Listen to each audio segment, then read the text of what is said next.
நீ மண் என்றது மனு, மனிதன் என சட்டம் செய்தவன் நான். நீ காலில் பிறந்தவன் என்றது மனு, நீ சாதிக்க பிறந்தவன் என்றவன் நான். அனைவருக்கும் வணக்கம். இப்போ நம்ம பார்க்க போகிற poem making life worth while அப்படிங்கிற போயம். இதுவும் ரொம்ப ரொம்ப சிம்பிளான போயம் தான், சரிங்களா? ஈஸியாக இருக்கும், ரொம்ப ஈஸியாக இருக்கும், சரிங்களா? நான் நேராக போயம்குள்ளே போயிடலாம்.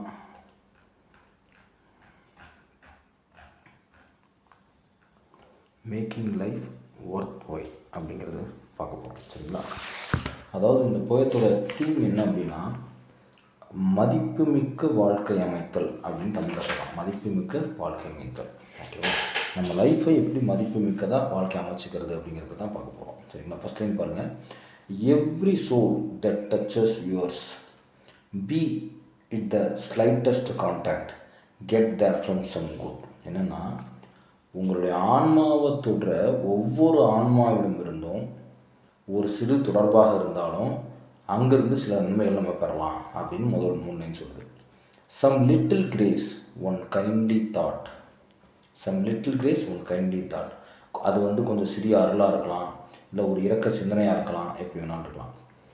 ஒன் ஆஸ்பிரேஷன் எட் அன்ஃபெல்ட், இதுவரையில் உணரப்படாத ஒரு ஆர்வமாக கூட இருக்கலாம். ஒன் ஆஸ்பிரேஷனுங்கிறது ஆர்வமாக கூட இருக்கலாம். One bit of courage for the darkening sky, இருள் நிறைந்த மேகம் இருக்குல்ல, இருள் நிறைந்த மேகத்திற்கான ஒரு சிறு துணிச்சலாக கூட இருக்கலாம். ஒரு இருள் நிறைந்த நம்ம வாழ்க்கையில் ஒரு பேட் திங்ஸ் நடந்திருக்கும்ல, அதை ஃபேஸ் பண்ணுற அளவுக்கு ஒரு சின்ன ஒரு பிட் ஆஃப் கரேஜாக கூட இருக்கலாம் அப்படின்னு சொல்கிறாங்க. துணிச்சலாக கூட இருக்கலாம் அப்படின்னு சொல்கிறாங்க. அடுத்த one claim of faith to brave the thickening hills of life, one claim of faith to brave the thickening hills of life அப்படின்னா என்னென்னா, வாழ்க்கையினுடைய அடர்ந்த தீமைகள் இருக்குல்ல, அதை எதிர்கொள்வதற்கான ஒரு நம்பிக்கை என்னும் ஒளிக்கீற்றாக கூட இருக்கலாம். நம்பிக்கை என்னும் ஒளிக்கீற்று, அந்த கிளிம்ங்கிறதுனா ஒளிக்கீற்று, சரிங்களா? ஒளிக்கீற்றாக கூட இருக்கலாம். நெக்ஸ்ட் லைன் பாருங்கள். One glimpse of brighter skies to make this life worth while and heaven a surer heritage. இந்த லைனோட மீனிங் என்ன அப்படின்னா, இந்த வாழ்க்கையை மதிப்புமிக்கதாக மாற்றுறதுக்காகவும் சொர்க்கத்தை உறுதிப்படுத்துறதுக்காகவும் மாற்றக்கூடிய ஒரு ஒளி மிகுந்த ஆகாயத்தின் கண்ணோட்டமாக கூட இருக்கலாம். அதாவது தன்னம்பிக்கையை சொல்கிறாங்க, சரிங்களா?